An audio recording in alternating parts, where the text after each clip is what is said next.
It's my pleasure to be here with Wayne Reese of Reese & Associates, who in late September was visiting the state of Saxony in former East Germany, and Senator Judson Hill, who was in Bavaria and Austria.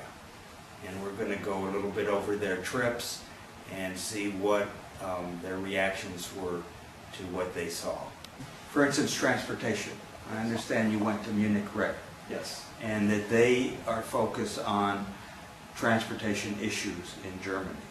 Was there anything in terms of how they are developing their transportation systems that you might have picked up on that would have been relevant to our problems here? Well, as it relates to, they do transportation better, frankly, than they do in this part of the United States. Munich Re was helpful, but also Siemens was more helpful because I believe they're the ones that are manufacturing a good portion of the high-speed trains. And I think they have one they've sold into Shanghai. But looking at what Siemens does, and looking how the community works together, frankly, is I think something we can learn from and benefit from. We learned a lot on the technology side too. If you want to speak toward, get into that in a few moments. I'd be delighted to.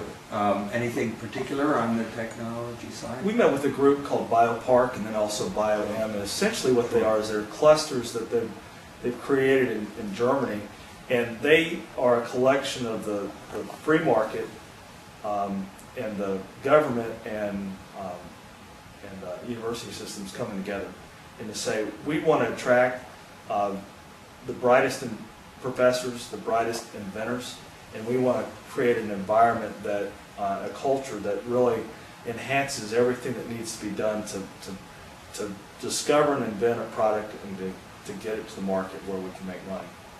Let's go back to transportation, Okay. And then we'll get to biotech. Wayne, you've been involved in transportation issues over your career. Do you think the idea of Georgia adopting high-speed trains is a good one? Absolutely I do.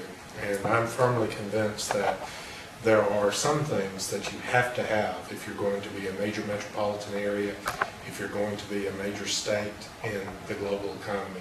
And you've got to go about and realize that you've got to have those tools regardless of what the cost is. And then of course you proceed from there to make sure you use the best technology, the most cost-efficient technology that is going to benefit you for the long term. Judson, you saw the high-speed train. Is it frustrating to see it operating so well over there and knowing how difficult it would be to establish such a project, for instance, between Atlanta and Savannah?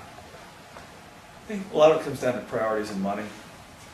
First is they have a system of if you go back 50 years or so, it's similar to what I see in the Northeast United States, where you've got a grid system, you've got that works well for the transit system.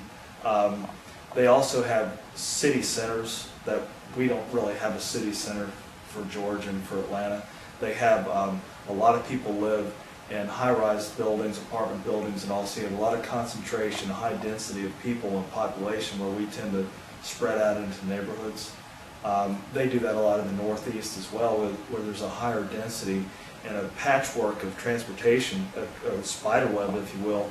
So you're not driving 20 or 30 minutes to get to a train station, and the land was paid for years ago, so that's not an issue, and it works well. It's efficient. You can walk to train stations, and you can move in and out. As my constituents in Sandy Springs and East Cobb County are interested in the efficiencies of getting back and forth to work in places they need to be, probably more quickly than they are a high-speed train as a first priority. As a second priority, is what it can bring to the community and to the state. That's very important to look at. But day to day, they're trying to take their kids to work, or take the kids to school, then go to work. So it's a low priority in the General Assembly, for instance. It's a lower priority than than the traffic congestion that clogs up our roads and our highways. Let me put it this way, if we have a high-speed train, we're not going to solve the traffic congestion. And